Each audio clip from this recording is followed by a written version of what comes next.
สวัสดี FC ทุกท่านเนาะเพราะว่าเมื่อนี้เรามีเราตัวใหม่มาแนะนำอีกแล้วเนาะตัวนี้เป็นเราเฮฟวี่นะเนาะเดี๋ยวหันมาลูกค้าไล่ๆคนทำห้าเนาะตัวนี้ยาว60 เซนเลยเรายาว60 เซน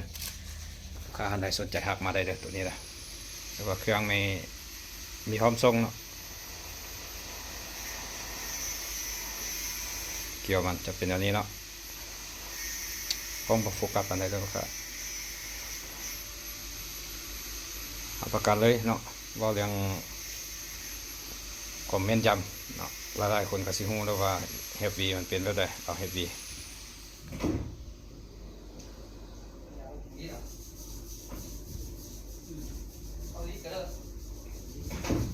เนาะเป็นตัวนี้แล้วตัวนี้มันเป็นทั้งคาร์บอนตัวดำด้านตัวดำด้านได้ตัวนี้เลยพาเชลนะ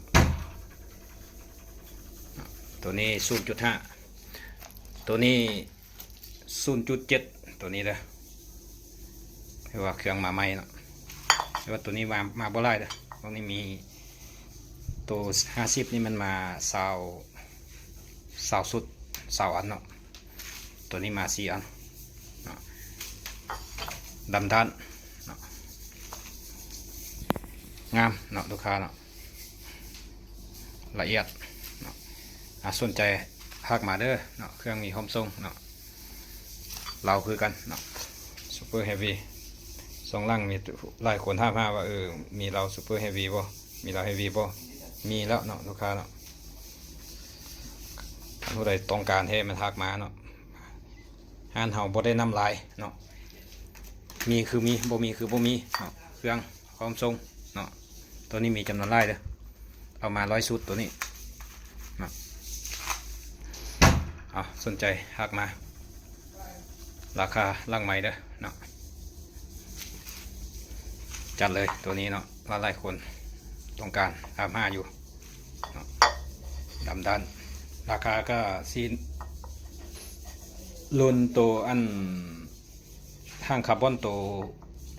ดำเลื่อมตัวหัวไปนั่นประมาณล้านปลายตัวนี้นะราคาสูงกว่าเด้อตัว50นี่ตัวนี้ก็จะแข็งขึ้นหน่อยนึงเขาวันใหญ่สนใจไปเลยหักมาราคาล่างใหม่คือเขาแจ้งครับนะขอบใจทุกคนที่สุกนูเดี๋ยวว่าอุดหนุนตลอดมาเลยขอบใจ